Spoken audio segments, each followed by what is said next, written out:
Hello everyone, Pedro with you, and in this video I'm going to show you how to enable or disable startup applications on Windows 10 or 11.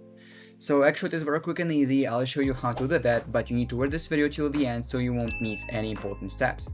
So basically, if you're starting to see that your PC is working slow, especially on the startup, it basically means that you have too many startup applications that slow down your PC. So you need to disable them.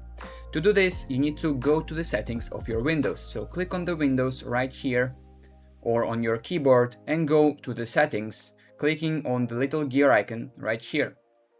So now, as we are on the settings, we need to click on the apps button just in the left side. So now, as we are in the apps section here, we need to go and click on the startup. This is one of the last options.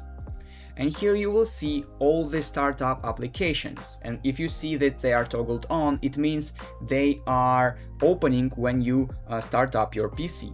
So basically you can sort them by impact. So basically if you click here and choose startup impact, you will see the most heavy applications that slows down your PC. So in my case, BlueStacks starts up when I start up my PC, and it eats most CPU than the others. So I want to disable it.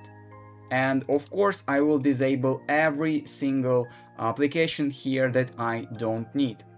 And that is basically it. That is how you can disable or enable startup applications on your PC. If you found this video useful, leave a like and subscribe to the channel. Thank you.